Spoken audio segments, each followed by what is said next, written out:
네, 뉴스 읽기를 시작해서 어디로 튈지 모르는 요절복통 도미노 토크 뉴스는 네모다. 오늘은 이어 뉴스는 법이다로 함께하겠습니다. 이 시간 장윤미 변호사님 나와 계십니다. 어서 오십시오. 안녕하세요. 예, 법 얘기가 네. 하다 보니까 또 세상사 얘기랑 비슷해가지고 시간 가는 줄 모르겠더라고요. 네. 지난번에 변호사님이 스토킹 처벌법 얘기해 주셨잖아요. 최근에도 보니까 그 비슷한 일들이 참 많이 벌어지고 있더라고요. 진짜 많아요. 네. 왜냐하면 저희가 사건 해보면 아니, 뉴스에서만 보던 일 아니야 하는데 이게 어느 순간 내 일이 될 수도 있고 내 친구의 일이 될 수도 있고 지인의 일이 맞아요. 될 수도 있거든요. 네. 그래서 항상 법이 우리 생활과 멀지가 않습니다. 정말 이 합리적인 법 감정, 법 의식을 기반으로 만드는 거다 보니까 이 부분은 내 건전한 상식으로 대처하겠다 이렇게 생각하시면 좋을 것 같아요. 그러니까 병원에 가보면 제 지인분이 최근에 많이 아프셔서 병원에 가면서 그런 생각을 했대요. 어떻게 나한테 이런 일이 생길 수 있을까? 너무 이제 중병을 선고를 네. 받으셔가지고 그런데 병원에 가보니까 그 생각이 잘못됐더라. 왜요? 가서 누워 있으니까 정말 많은 사람들한테 닥치는 일이더라. 그러니까 법도 마찬가지인 것 같아요. 처음에 당하면 어떻게 나한테 이런 일이 생길 수 네. 있지? 뭐 분쟁이 생겼을 때. 그런데 사람 살다 보면 그런 일이 변호사님 말씀하신 것처럼 생기죠. 아주 작은 일로도 많이 생길 수 있잖아요. 맞습니다. 예. 네. 그러니까 이럴 때 잘 설명해 주시는 네. 분이 계실 때 들어두시면 좀 가까워지지 않을까 싶습니다. 자, 뉴스는 법이다. 오늘 본격적으로 시작해 볼 텐데요. 오늘 주목한 기사는 어떤 거냐면 바로 도박빚을 갚기 위해서 2명의 생명을 잔인하게 빼앗은 권재찬에게 1심 법원이 사형을 선고했다라는 소식인데요. 이 뉴스 처음 접했을 때 우리나라에서 사형 선고가 있어? 라고 할 정도로 굉장히 놀랐습니다. 사형이 선고된 이유가 있는데 2019년 11월에 경남에 있는 진주 아파트에서 불을 내고 살인을 저질렀던 안인득 사건 이후에 2년 7개월 만에 이제 사형 선고가 있었던 건데요. 1심 선고 공판에서 피고인에게 참 어렵네요. 교화 가능성이나 인간성 회복을 기대할 수 없고 재발 방지를 위해서 사형을 선고한다. 이 말은 뭐 이제 어떻게 회복 불가능하다 이 사람은 그냥 격리시켜야 된다 이런 뜻이에요? 그렇습니다. 왜냐하면 저희가 언론에 사실 나온 것 이외에 기록을 볼 수는 없잖아요. 네, 그런데 그렇죠. 이렇게까지 법원에서 재판부가 이야기할 정도면 상당히 범행 수법 같은 것도 잔혹했을 것이라고 좀 추정되는 부분이 있고요. 네. 이 사람은 기본적으로 이 범행에 이르게 된 동기가 물론 어떤 일이든지 강력범죄에 이르면 안 되겠지만 그 사정도 살피기는 하거든요. 재판의 어떤 잣대 위에 올라가게 되면. 그런데 자신의 도박빚을 갚으려고 한 거예요. 그리고 범행에 가담한 사람도 이유 없이 살해를 합니다. 그 사람 같은 경우에는 뭐 살인에 직접적인 도움을 주거나 이러진 않고 사체를 유기하는 과정 중에 도움을 줬던 본인의 지인이 있었는데 자신의 범행이 탄로날까 봐 두려웠던 것으로 추정이 돼요. 그러니까 굳이 살해까지 이르지 않아도 되는 또 다른 피해자를 만들어낸 점, 아마 완전 범죄를 꿈꿨을지는 모르겠지만 너무 이건 피해자도 한 명이 아니라 2명이기도 하고 그냥 피해도 아니고 목숨을 잃는 가장 큰 피해를 입었기 때문에 이 부분에 대해서는 재판부가 이거는 엄단이 당연히 돼야 된다. 그리고 재판에 임하는 태도도 당연히 보거든요. 이 반성의 여지 등등. 그런데 이런 태도를 보이지 않은 것 같습니다. 저희가 형사재판 같은 경우는 판사가 오감, 그러니까 이 상대방의 어떤 눈빛, 홍조를 띠는지 이런 여러 가지 사정들까지도 양형에는 녹여낼 수 있도록 법으로 규정을 하고 있어요.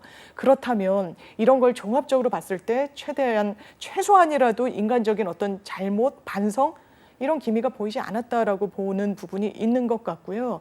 그렇기 때문에 일단 우리나라에선 사형이 집행되고 있지는 않지만 불가피하게 사형 선고를 내린 것으로 보입니다. 법정에서 반성하는 눈빛이라든지 뭐 자신의 부끄러움을 알아서 귀가 빨개진다든지 얼굴이 붉어진다든지 그렇습니다. 그런 것도 뭐 써 있지는 않지만 판사분이 보시기에 반성을 하고 있구나. 그러면 같은 형을 주진 않는다는 거죠. 판단의 하나의 요소로 작용하는 부분은 분명히 있습니다. 그러니까 사실 장 변호사님은 이제 기자로도 활동을 하셨으니까 양쪽 시각에서 다 사건을 보실 수 있잖아요. 사형 선고된 거를 보시고 그럴만하다라고 판단하셨는지 어떻게 생각하셨는지 그렇습니다. 궁금해요. 사실 사형이라는 부분이 분명히 우리나라 형법에는 하나의 법 집행으로서 규정이 되어 있죠. 다만 이것을 실질적으로 이 집행을 하지 않는 문제만 남아 있는데 저는 사형제도 자체에 대해서는 조금 물음표가 있는 부분도 있지만 또 한편으로는 당연하게도 이 피해자 아니 내가 도박빚을 갚는데 이 돈을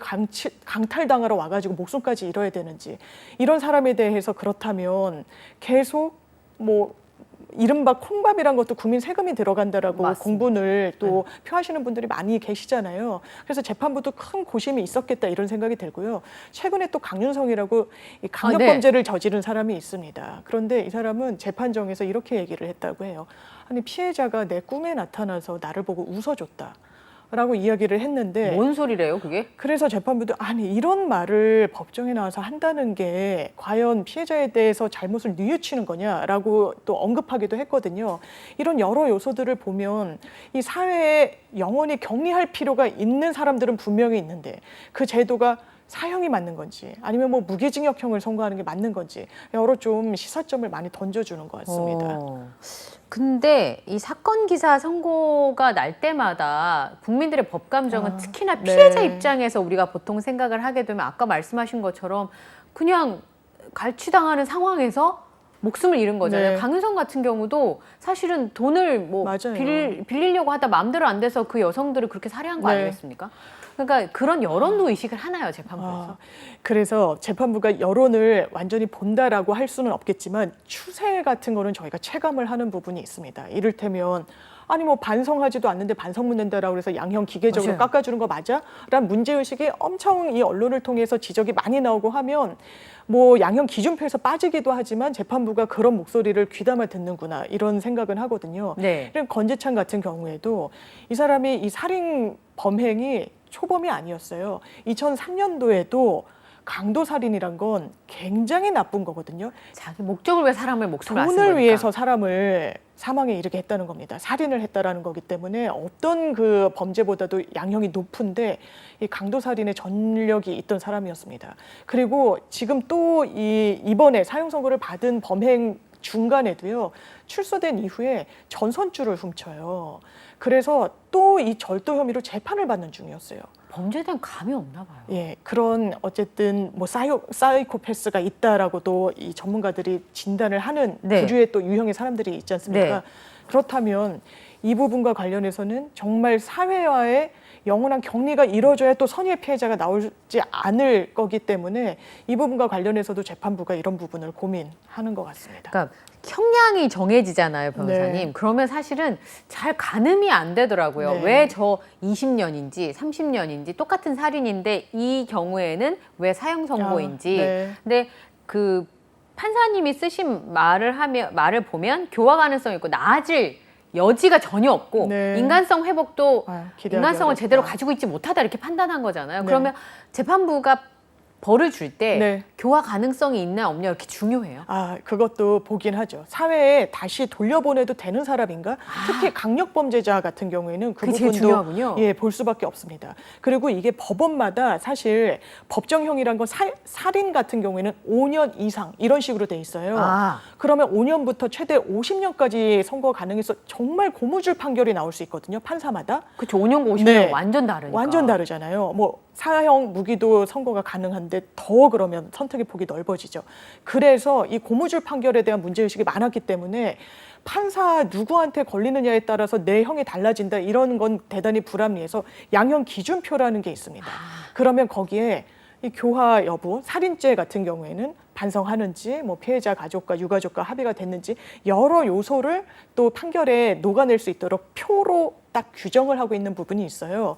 그러니까 이 교화 가능성. 그럼 반성하는지 여부는 사실 본인이 이 재판에 임하면서 판사한테 어떤 말을 하느냐도 중요하겠지만 실질적으로는 그런 피해 회복을 위해서 남겨진 뭐 유가족이나 그런 분들이 계시면 뭔가 반성의 의사를 전달이라도 했는지 아니면 금전적인 회복을 위해서 노력이라도 했는지를 살펴보는데 이렇게 사형이라는 최고형까지 선고를 할 정도면 아마 이런 노력을 전혀 기울이지 하지 않았다. 않았던 것으로 보입니다. 예. 그런데 이상한 게요. 사실 권재찬 같은 경우도 말씀하신 것처럼 전력이 있었잖아요. 네. 변호사님. 그다음에 출소 후에 우범자로 지정이 됐는데 정보 수집 기간이라는 게 단축이 되면서 맞아요. 거기에 대상자에서 해제가 됐다고 하는데 정보 수집 네. 기간이 뭐예요, 변호사님? 이게 강력범죄를 저지른 사람들 같은 경우에는 예전에는 무슨 청송감호소다 해가지고 이중처벌을 했었어요. 그러니까 법을 제가 처벌을 받았는데 거기 갇혀 있는 거죠. 그렇죠. 이 자기의 어떤 그 수감 기간이 끝났는데도 또 다른 감호소나 뭐 보호소의 명목의 기관에 있으면 그건 당사자 입장에서는 두 번. 그렇죠. 이중 처벌을 받아서 거기에 대한 문제제기 때문에 이제 그렇게는 하지 않고요. 다만 요주의 인물로 적시를 해서 경찰에서 끊임없이 관리를 합니다. 그런데 인원이 제한되다 보니까 무한정 관리할 수는 없어요. 그렇죠. 그리고 관리할 대상으로 선정할지 여부도 이 경찰 외부의 위원회에서 선정을 합니다. 근데 권재찬 같은 경우에는 예전에도 워낙에 강력범죄를 저질렀었기 때문에 이 사람은 우범자다. 다시 재범할 가능성이 매우 높다라고 해서 관리 대상에는 있었는데 이게 아무래도 관리 대상이란 게 뭐 24시간을 일거수일투족을 볼 수 있는 인력이나 뭐 여건이 되는 건 아니기도 맞습니다. 하고 또 그 출소 이후에 2018년도에 출소를 했는데 경찰 내부 규정이 또 바뀌기도 해요. 원래는 더 장기간 이 우범자로 분류를 해서 좀 주시를 하도록 했는데 이것을 2년으로 줄였습니다. 네. 왜 그랬냐? 이게 처음에는 피의자였고 수사를 받을 땐 네. 피고인 지위에 있다가 이제 수감자가 된 이후에는 사실 죄값을 치렀다고 봐서 어떠한 페널티도 부과하지 않는 게 일단은 원칙이기 때문에 그렇죠. 이 사람들의 인권이란 것도 있지 않냐. 이거를 뭐 5년, 6년 장기적으로 가져가는 거는 좀 문제가 있다라는 그런 문제의식 속에서 2년으로 단축이 됐고요. 그러면서 또 이런 사각지대가 발생하는 거 아니냐 이런 네. 지적이 나옵니다. 하기는 전자발찌 그렇죠. 기억나시겠지만 네. 전자발찌를 채워도 끊고 도망가고 맞아요. 그다음에 그것도 뭐 일정 시간 이상은 또 들여다볼 수가 없고 뭐 이렇게 네. 정해져 있잖아요. 맞습니다. 근데 사실 보통의 시민의 입장에서는 저런 사람들은 감시를 계속 해줘야지 무슨 짓을 저지를지 모르는데 그런 생각도 있고 왔다 갔다 하는 것 네. 같습니다. 말씀하신 것처럼 근데 1심에 사형 나왔어도요. 제가 너무 삐딱한 건지 모르겠지만 깎아주는데요. 2심 가니까 깎아주고 3심 가니 그 대법원 가니 네. 깎아주고 그러면 이제 끝나는 사형 선고가 그 이제 땅땅땅 되는 네. 경우는 별로 없던데요. 아마 항소심에서 감형되지 않겠냐라는 전망이 좀 많아요. 네. 그러니까 예전에 기억하실지 모르겠지만 2016년도에 네. 이 GOP에서 총기 정말 난사 사건을 있었어요. 벌여서 굉장히 많은 군인들이 죽었던 사건이 네. 있어요.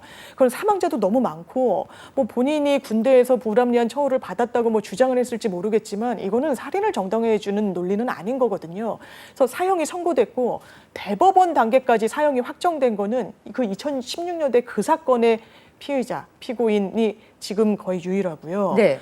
이제는 기억하실 거예요. 어금니 아빠라고. 네, 그 자기 딸 친구를 네. 그렇게 했죠. 너무 잔인무도한 그리고 이 미성년자를 추행하고 그러니까요. 이 성적으로 유린한 이후에 또 살인까지 한 너무 용서할 수 없는 범죄인데 그때도 1심에서는 사형이 나왔어요. 네. 근데 항소심에서는 무기징역으로 감형이 됐었거든요. 어. 그래서 이 부분과 관련해서 권재찬 사건도 아마 끝까지 저희가 추적을 해봐야 되겠지만 네. 이런 추세 그리고 사형이란 게 실질적으로는 집행이 안 되는 그런 문제들이 있다 보니까 재판부도 사형 제도의 자체에 대한 또 고민을 할 수도 있는 거고 이 제도라는 게 온당한가라는 고민이 있을 수도 있고 해서 아마 항소심에서는 무기징역이 또 나오는 거 아니냐라는 또 전망도 있는 게 사실입니다. 네, 너무 영화를 많이 봤는지 모르겠지만 제 예전에 본 영화 중에 쇼생크 탈출이라는 네. 영화가 있었어요. 근데 그 주인공이 아내를 살인했다 이렇게 네. 누명을 썼잖아요. 그렇죠. 근데 그런 경우는 사형 집행이 되면 진짜 큰일 나는 거니까. 누명을 쓰면. 혹시나 그런 일이 있을까봐 사형제를 집행하는 것에 있어서는 목숨까지 아찌는 말자라고 네. 하는 생각들이 있는 거잖아요. 맞습니다. 그런데 문제는 굉장히 엄벌을 당해야 되는 사람인데 사형에서 무기징역으로 감형되고 또 무기징역에서 또 형이 감형되고 맞아요. 이렇게 되면 세상에 나오기도 하잖아요. 그럴 수 있죠. 이게 네. 뭐가 문제냐면요. 우리나라는 가석방 없는 무기징역이라는 선고형 자체가 없습니다. 외국엔 있어요? 있습니다. 아. 이런 입법례를 채택한 경우도 있는데 우리나라는 무기징역형을 선고받잖아요. 그러면 뉴스로 접하시는 분들은 그나마 다행이다. 이제 못 나오겠네. 사회랑 격리가 돼서 어쨌든 사회에서 재범 우려는 싹을 도려냈겠구나라고 하는데 그렇지는 않습니다.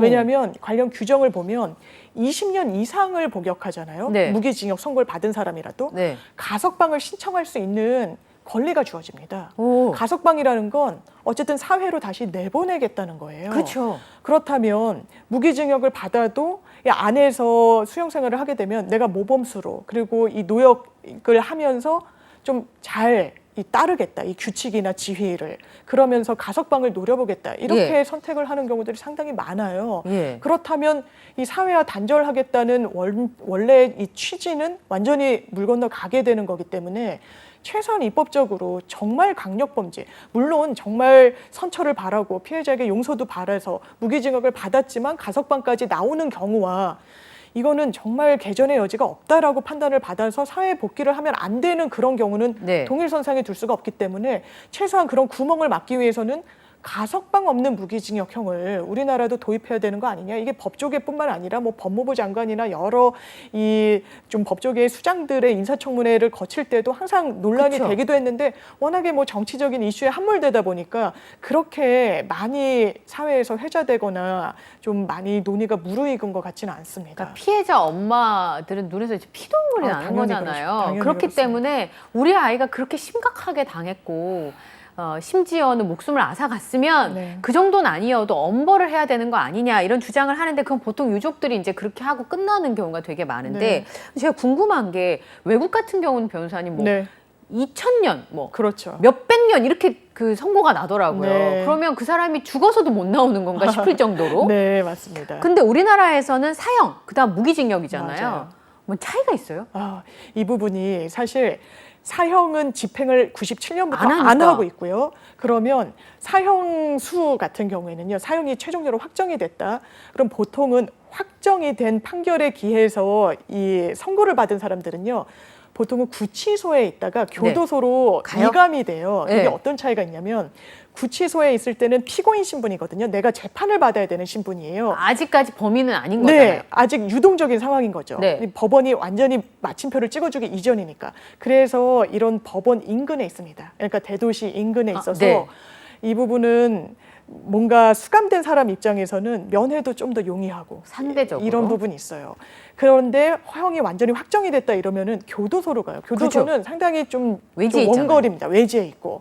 그러면 뭐 면접도 어렵고 접견도 어렵고 뭐 이런 부분이 있는데 사형수는 집행이 안 됐잖아요. 미결수라는 표현을 쓰잖아요. 예. 그럼 원칙적으로 또 계속 구치소에 있어야 되는 부분도 있어요. 오히려 편의를 누리는 거 아니야? 라고 이야기가 나오는 것도 그런 부분에서 나오는 거고요. 무기징역형은 당연히 이게 확정이 되면 기결수가 되기 때문에 네. 이제 이감이 돼서 교도소에서 복역을 하게 되는 거고 예. 그리고 이 미국 같은 경우 예를 뭐 미드를 항상 보더라도 네. 500년형 뭐 이런단 그렇게 말이에요. 나오더라고요. 거기에서는 기계적으로 더 하거든요, 형을. 근데 우리나라는 한 행위가 여러 범죄에 이 해당이 되더라도 캡을 씌웁니다. 우리나라에서 유기징역형을 선고할 수 있을 때 최대치는 50년이에요. 아, 그 이상은 못 받아요? 그 이상은 안 됩니다. 네. 가중되고 가중되더라도 뭐 원래 5년을 선고할 때 거기에 가중되면 2분의 1을 가중해서 뭐 7년 6월 이런 예. 식으로 더하기를 하는데 이 미국의 뭐 일부 주에서 채택하고 있는 방식으로 기계적으로 형을 다 더하거나 이러지는 않아요. 그러니까 이 부분은 최대치를 살더라도 뭐 50년. 또 무슨 문제가 있냐면 가석방이 또 문제가 되는 거예요. 왜요? 가석방은 현재 규정이 어떻게 돼 있냐면 내가 받은 형의 3분의 1만 살아도 가석방을 한번 해보겠다고 신청을 할 수 있어요. 그럼 50년이면 15년 이상만 굉장히 살면 짧죠. 가석방을 신청을 할 수 있네요? 신청할 수 있죠. 그럼 아니 이게 3분의 1은 너무 최소한 절반은 돼야 되는 거 아니야? 라고 하는데 그나마 좀 안심하셔도 되는 건 실제로 가석방 심사위원회가 열리면 실무에서 보면은 한 최소한 60-70% 이상은 복역을 해야 내보내주기는 해요. 그런데 법은 비교적 느슨하게 돼 있다라는 점. 네. 그러니까 이런 강력범죄가 요즘 또 많이 늘기도 해요. 맞아요. 또 교묘해지기도 하고 피해 회복이 안 되고 네. 더 잔인무도해지는 그런 경향성을 띠는데 네. 이것을 물론 엄벌하는 게 정답은 아니겠지만 그래도 뭐 눈에는 눈, 이에는 이는 과거의 방식이긴 하지만 최소한 본인의 죄값을 치르는데 합당한 선고형을 줘야 되는 것은 맞는 방향이거든요. 그렇다면 이런 틈새를 좀 메워야 된다. 우리가 뭐 기계적으로 더 하는 형을 선택은 하지 않더라도 뭔가 사회 복귀할 때는 그걸 정지시킬 수 있는 뭔가 제도적 보완책이 필요한 거 아니냐. 이런 지적은 있습니다. 그러면 변호사님 무기징역은 가석방을 언제부터 얘기할 수 있어요? 20년을 복역하면 할 수가 있습니다. 그러니까 오히려 이를테면 뭐 50년형이 그쵸. 됐어. 근데 실제로 50년형을 선고받았더라도 3분의 1이란 규정이 있지만 한 60, 70%는 네. 돼야 되니까 한 3, 40년 뭐 요 정도는 복역을 하고 해야 되는데 가석방 신청을 해야 되는데 보통은 그렇게 하는데 무기징역은 그런 기준 자체가 또 없다 보니까 20년이 지나면 또 할 수도 있고 실제로 나오는 경우들도 있고. 네. 그러면 이거 좀 문제가 있는 거 아니야? 이런 지적이 당연히 나올 수 있죠. 그러면 상대적으로 무기징역이나 사형이 어머 중형을 받았네라고 생각을 할 수 있는데 네. 실제로 감옥에 들어가서 그 다음은 가석방이 생각보다 빨리 될 수도 있고. 이게 그렇죠. 지금 짚어주신 대로 사실 법률을 기계적으로 대입하다 보면 아니 뭐 50년 산 사람보다 무기징역 한 사람이 가석방에 있어서 더 유리할 수도 있어. 이게 무슨 법이 이래? 그러니까요. 이럴 수 있기 때문에 그래서 생긴 게 가석방은 요건만 된다고 바로 내보내주는 게 아니라 가석방위원회라는 또 외부 인사도 참여를 하고 뭐 법조인 기타 등등의 인사들이 좀 종합적으로 의견을 모을 수 있는 그런 기구를 통해서 이거 내보내줘야 될까? 이 여부를 판단하게 되는데 가석방 자체는 당연하게도 수용 생활을 얼마나 열심히 그리고 그렇죠. 좀 성실하게 했는지도 관건이지만 이 사람이 여기에 왜 들어오게 됐는가도 하나의 판단 지표는 그러니까요. 될 수밖에 없거든요. 이게 좀 우발적으로 저지른 범죄나 아니면 경제사범과 정말 사람을 고의적으로 돈을 노리고 어떤 의도적으로 완전히 대상화해서 살인에 이르는 경우는 정말 평가를 달리해야 되거든요. 그래서 이 사회로 복귀하는 여지가 좀 좁아지기는 하지만 뭐 조두순 사건 같은 경우도 맞아요. 물론 형을 다 뭐 맞췄다고는 하지만 사회 복귀되는 걸 또 막을 수는 없거든요. 그렇죠. 그렇다면 그 사회 복귀를 시킬 때 어떤 제도적인 안전장치를 가져갈 것인가. 사회 네. 복귀하면 또 어떻게 이 부분을 감시하고 통제하고 재범을 막을 것인가의 문제가 우리 사회 숙제로 언제나 남겨진 것 같습니다. 나영이는 이제 네. 뭐 언론에서는 그렇게 부르지 않습니다. 본명은 사실 우리가 모르잖아요. 모르죠. 근데 조두순 사건의 피해자의 경우에는 평생 그 주머니를 그렇죠. 차고, 소변줄을 차야 되고. 그래서 그 친구 꿈이 의사가 되는 거. 왜냐하면 어릴 때부터 이제 그런 본인이 이제 수술 받고 하는 것 때문에 그런 마음을 먹었나 봐요. 근데 제가 이제 아버님 인터뷰를 한 적이 있었고 네. 이후의 상황을 보니까 이제 그거를 하고 다니는 게 그 친구가 학교를 가는데 그게 만약에 터지거나 아이고야. 예. 그런데 주변에서 그걸 다 모른 척 해주고 해주는군요. 배려를 해준다는 말씀이시죠? 네, 그런 가슴 아픈 그 시간들을 거치는데 가해자인 조두순은 어떻게 제가 이제 다른 거 여쭤보려다가 조순 얘기가 너무 열이 받아서 네. 12년 형 살고 집에 왔잖아요. 그랬죠. 네. 그리고 이 피해자의 상처는 일단 육체적으로도 많이 손상이 됐죠. 왜냐하면 너무 어린 나이에 이 피해를 당했기 때문에 말이 안 되는 신체가 상황이었어요. 많이 손상이 됐어요. 그러니까 지금 이제 소변 주머니를 이제 평생 차고 다녀야 되는 상황이 됐고, 그거는 정신적인 트라우마도 사실 저희가 그 피해자분들을 만나보면 상당한데 이 어린 친구가 얼마나 이게 감당하기 어려울까 헤아려지지 않는 부분이 있고 이 육체적인 피해도 계속 가져가야 그렇죠. 되는데 그렇다면 가해자는 지금 어떤 상황인가? 물음표가 당연히 따라올 수밖에 없죠. 그렇죠. 그런데 본인은 뭐 억울하다고 항변을 하기도 하고 재판에 임했는데 12년형 중형이라고 할 수 있지만 또 어떤 입장에서는 이 피해자의 피해 정도를 감안해 볼 땐 거긴 평생 가잖아요. 그러니까 이게 12년? 너는 12년만 살면 되는 거 아니냐. 그리고 본인이 물론 대한민국에 주거를 선택할 수 있는 자유가 있습니다만 피해자가 살고 있는 주거지와 비교적 근거리에 그러니 끝내 이사 갔잖아요. 예, 끝내 이사 가긴 했지만 또 이 부분이 상당히 문제가 됐어요. 그렇다면 사실 이 반경 안에 피해자의 생활 반경 안에 들어올 수 있는 공간에 이런 강력범죄자를 두는 게 맞는가? 그러니까요. 그렇다면 이것을 규율한다면 어떻게 시스템화할 것인가? 아니면 한 명만 두고 이건 너무 괘씸하기 때문에 이런 조치를 하겠다라는 건 법이 또 허용하지 않기 때문에 이거는 누구나 법의 체계에서는 예외가 돼서도 안 되고 원칙이란 게 관철돼야 되다 보니까 정말 어려운 숙제인 것 같습니다. 네. 그래서 사실 그 피해자 친구네 집에서는 뉴스를 보지 않는데요. 예. 혹시나 무슨 얘기가 들릴까봐 너무 놀랄까봐 아무도 뉴스를 보지 않는다고 하더라고요. 그리고 이제 아버님이나 부모님께서 계속 보호를 해야 되니까 경제적으로 갑자기 어려워진 거예요. 경제 활동도 못 하게 되고 그럼 그 가정 전체를 굉장히 어려운 상황으로 평생 몰고 간 사람이 아까 말씀드린 것처럼 12년형을 받았던 이유가 감경 사유가 있었던 거잖아요. 맞습니다. 왜 심신미약 이런 거가 조두순한테 적용이 됐어요? 그때 굉장히 논란이 뜨거웠었죠. 사실 심신미약이라는 건 흔히 심신미약 상태는 제대로 된 판단을 못하고 인사불성이 된 상태 정도를 이른다고 보시면 돼요. 그때 술 먹었나요? 술 그 주장을 했었죠. 만취 주장을 했었던 상황이고 그렇다면 과거에는 이 형법이 어떻게 돼 있었냐면요. 심신미약은 형을 감경하여야 한다라고 돼 있었어요. 할 수 있다가 할 수 아니고 있다 아니었어요. 과거에는 그럼 하여야 한다라고 하면 또 더 과거로 거슬러 올라가면 기본적으로 음주에 대해서 관대한 문화가 있었던 것도 사실입니다. 사회에 어떤 영향을 재판부도 안 받진 않기 때문에 술 먹고 주치 폭행 이런 부분이 최근에 문제가 돼서 많이 그랬지만 과거에는 술 먹고 시비가 붙을 수도 있는 거 아니야? 이런 안일한 의식이 있었던 것도 있어요. 그러면 만취 상태였네. 실제로 같이 술자리에 했던 사람들 목격자 진술을 들어보면 소주를 한 3-4병을 마셨다고 하고 인사불성이었겠구나. 그럼 심신미약 상태에서는 그럼 온전한 전신 상태로 폭행을 저지른 사람과 인사불성으로 제대로 된 판단 못하는 상태에서 폭행을 저지른 사람? 그러면 감경해줘야지. 이런 게 분명히 있었죠. 법도 그렇게 돼 있었고. 네. 그런데 지금 말씀 주신 것처럼 심신미약으로 다 빠져나가려고 하는 거예요. 판사님, 제가 그때 술을 마셔서 기억이 안 납니다. 제가 술을 마셔서 제정신이 아니었습니다. 지금 너무 반성합니다.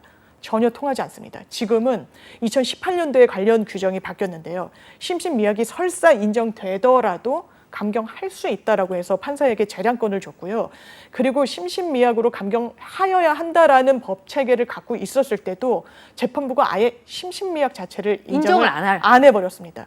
내가 술을 마셨어. 이거 당신은 이런 주치 상태 그리고 인사불성 상태가 돼서 사고가 일어날 것까지도 알면서 술을 마신 거다. 이것을 심신미약으로 감경해 줄 수 없다라는 또 확고한 입장이 있었기 때문에 법도 이렇게 바뀌게 된 부분이 있는데 저희가 사건 하다 보면 지금도 주치에 의한 범행이라는 점을 많이들 읍소하기는 합니다. 그리고 또 하나 제가 화가 났던 게 네. 정인이 사건이었는데요. 이게 사실 중국에서 엄마들이 찾아와서 강력하게 처벌해달라고 할 정도로 충격적인 사건이었잖아요. 맞습니다. 근데 이게 1심에 무기징역이 나왔어요. 그때 원체 여론이 뜨거웠으니까 2심에 35년으로 감형이 됐어요. 살인의 고의를 인정할 수 없다라고 했대는데 맞아요? 이게 이 검찰이 2심 후에 이거 살인에 대해서 굉장히 고의성을 갖고 아동을 폭행한 거다. 이거는 살인죄로 의율해야 된다라고 하면서 이게 인정되면 35년형은 너무 가볍다. 이거 더 다퉈야 된다. 이 양형이 가볍다라고 했는데 이게 뉴스로 접하신 분들은 이해가 안 될 거예요. 대법원이 뭐라고 판단을 했냐면요. 왜 이해가 안 되냐면 양형 부당? 이거 피고인의 이익만을 위해서 다툴 수 있는 요소인 거야. 라고 하면 아니 그래? 그러면 가벼운 형을 받으면 검사는 주장도 못한다는 소리야? 라고 생각하실 수 있잖아요. 이게 왜 그러냐면 이게 대법원 단계라서 그렇습니다. 이게 1심에서 이를테면 검사가 5년을 구형해요. 이 사람은 너무 죄가 중하니까 5년을 내려주십시오. 근데 판사가 집행유예나 아주 가벼운 벌금형을 내려요. 그럼 검사가 양형부당을 이유로 항소, 그러니까 2심의 재판을 다시 받겠다고 항소할 수 있어요. 형이 너무 가볍습니다. 가볍습니다. 할 수 있어요. 항소 단계에서는.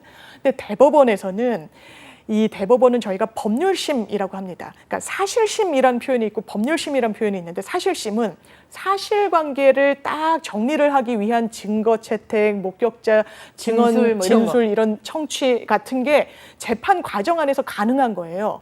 대법원은 그런 과정이 아니에요. 없어요? 예, 그냥 원래 원심, 그러니까 2심 재판부가 법률에 따라서, 헌법에 따라서, 규칙에 따라서 제대로 판결한 거 맞아? 뭘 놓친 거는 없어? 법률상 문제없이 판단을 잘 내렸어? 이 부분을 들여다보는 단계라고 보시면 되고요. 다만 양형도 일반 피고인들은 못 다투는데 10년 이상의 형을 받았다. 10년 이상은 대단히 좀 중한 형이긴 해서 10년 이상형을 받았거나 아니면 무기징역이나 사형을 받은 피고인에 한해서는 양형부당을 다툴 수 있게 해준다라고 이 상고심 단계에 이르게 되는 이 법률의 규정이 완전히 다릅니다.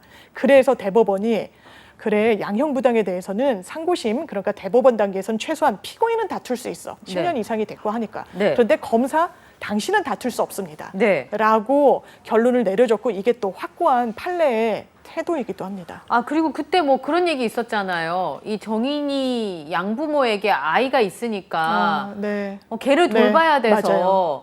형을 좀 깎아주던지 아니면 두 사람 중에 한 사람을 나가게 해주던지 이런 주장한 거 아니에요? 실무에서는 그런 경우들이 상당히 좀 있기도 해요. 저는 아니 걷지도 못하는 애를 그래놓고서 그러니까요. 자기 애 보러 가겠다고 그러면 입양을 하지 말던가. 그러니까요. 납득이 안 되는 거예요. 납득이 안 되죠. 그런데 정인이 사건을 차치하고 보면 부부가 같이 범행에 가담을 했다. 네. 근데 건사해야 되는 아이가 있다 이러면 검찰 단계에서는 두 사람에게 영장 청구는 잘 하지를 않습니다. 어쩔 수 없는 거네요. 예, 부부에 대해서는 한 명에 대해서는 영장 청구를 하고 그리고 이런 사유를 좀 봅니다. 왜냐하면 피고인은 당연히 죄값을 치러야죠. 그렇죠. 이거는 원칙인데 이 피고인으로 인해서 죄 없는 다른 아이 내지는 아주 노령의 부모가 원치 않는 또 고통을 받게 되는 부분을 또 피고인은 정상관계로 많이 주장을 하기도 해요. 네. 그러니까 이게 어떻게 보면 죄를 저지른 사람 입장에서는 할 수 있는 주장이지만 피해자 입장에서는 또 이 사건에 대해서 공분을 갖고 계신 여러 이런 시민분들 입장에서는 이해가 안 돼요. 아니 자기 애는 그러면 중하고 자기 애를 건사하기 위해서 구속되면 안 되고 처벌받으면 안 되고 처벌받더라도 약하게 받아야 되고 그러면 이 사망하게 된 이 피해 정인이는 어떡하라는 소리냐. 네. 당연히 나올 수가 있는 지적인 거죠. 그렇습니다. 근데 제가 늘 궁금했던 게 왜 1심에서 2심 가고 3심 가면 자꾸 형이 네. 깎여요? 원래 그 원칙이에요? 그게 그런 추세가 분명히 있었어요. 저희가 형사재판을 하다 보면 네. 특히 구속사건 1심에서 구속이 됐다. 네. 구속을 해서 재판에 넘겨지거나 아니면 1심에서 실형이 나와서 인신이 딱 잡히게 됐다. 네. 라고 하면 항소심 재판은 6개월 안에는 끝내줘야 돼요. 네. 계속 이게 죄가 있는지 없는지 모르는 상태에서 무한정 재판을 받게 못하니까. 그렇죠. 그런데 최소한 몇 개월 끌면서 이 수감 기간이 카운트가 되는 거예요. 어쨌든 잡혀 재판 있는 6개월 거죠. 받아도? 네, 받는 네. 동안 그러면 판사한테 또 예전 같으면 어떤 읍소를 하냐. 판사님, 지금 수감 기간이 막 5개월, 6개월을 넘어가고 있습니다. 그렇다면 어느 정도 이런 범죄에 대해서 죄값은 치른 측면도 있지 않겠습니까? 재판을 하면서 기간을 보냈다 그렇죠. 이거예요? 그러니 항소심에서는 이런 부분을 전반적으로 다 헤아려서 좀 선처해 주세요라고 하고 그게 받아들여지는 경향성이 있었는데 최근에는 꼭 그렇지 않은 경우가 많아요. 아, 형이 더해지기도 해요? 검사랑 피고인이 같이 다투면 이게 완전 원점에서 다시 다투기 때문에 더해지기도 하고요. 그래서 1심보다 어떤 사정 변경을 만들어내지 않으면 본인에게 유리한 피해자의 합의랄지 뭐 여러 다른 사정을 만들어내지 않으면 그냥 1심 그대로 선고하는 재판부도 요즘은 이런 문제의식 때문에 많이 있습니다. 제가 조주빈 사건이었나? 네. 반성문 200장 썼다고 그렇죠. 예. 들었거든요. 네. 그래서 판사님 200장 쓴 반성문 싫어한다 그러더라고요. 그래서 왜냐하면 기계적으로 반성 안 하고 자꾸 이제 반성문만 써서 내는 거니까 형을 깎으려고. 네. 근데 선처 세트라고 하는 게 있던데. 저도 심리 상담 수료증, 그 다음에 상담 결과에 대한 의견서, 소감문 이렇게 세 종인데 이 세트가 제일 저렴한 건 38만 5천 원이라는 거예요. 네. 에? 이런 생각. 이게 전문가 도움을 받는 거죠. 왜냐하면 지금 말씀 주신 것처럼 당사자가 낸 반성문에는요. 본인이 너무 억울해서 내는 경우들도 많기 때문에 네. 법률적으로는 사실 본인에게 불리한 사실관계도 많이 담기게 돼요. 그걸 그대로 내면 이게 반성이 맞아? 네. 아까 사건처럼 자기가 살인을 해놓고 피해자가 제 꿈속에 와서 웃어줬습니다. 그거 반성을 쓸 수 있어요? 그 사람은 쓸 수 있을 것 같아요. 그렇죠. 근데 그런 게 들어가면 판사 입장에서는 아니 혹시나 반성의 기미가 있다라고 해서 양형에 참작을 해볼까 했는데 이런 말을 해? 이런 생각 당연히 하게 되거든요. 그러니까 이런 걸 싹 가지치기를 해주면서 반성문 대리 작성 네. 그리고 뭐 탄원서를 대신 받아주기도 하고요. 그리고 구속돼 있거나 예. 이러면 그리고 성범죄 피고인들 같은 경우에는 또 어떤 추세가 있었냐면 여성 단체, 여성들을 돕는 단체에 기부를 하는 거예요. 뭐라는 거예요, 진짜. 그래서 여성 단체에서 이런 의도로 우리를 악용해 네. 돈 안 받아. 이게 확인되면 우리는 이런 금액은 안 받고 말겠다라고 해서 또 사회 문제가 된 적이 있었는데 본인의 용서를 받기 위해서 또 병원이나 어떤 심리 상태 센터를 가서 내가 너무 뉘우쳐가지고 내 심리 진단을 한번 받아봤습니다. 그랬더니 이러저러하다고 그래서 제가 앞으로도 여러 노력을 기울일 거예요. 병원도 다닐 거고 치료도 받을 겁니다. 판사님 용서해 주십시오. 이걸 전문가 도움을 받아서 적게는 40만 원, 많게는 더 많은 돈을 들이고 낸다라는 거죠. 속 터집니다. 내가 몰랐을 때보다 좀 속이 시원하긴 한데요. 이런 게 있다는 걸 자꾸 얘기하니까 자꾸 속이 터지네요. 예, 습도도 계속 올라가고. 예. 어쨌든 그래도 이런 건 알아둬야 되지 않을까 싶은 생각이 네. 좀 들고요. 다음 시간에도 저희가 또 이런 얘기를 나눠보도록 하겠습니다. 급하게 끝내는 거죠. 시간이 다 돼가지고요. 투데이 잡스 3.0 오늘 장유미 변호사님과 함께했습니다. 고맙습니다. 감사합니다. 네.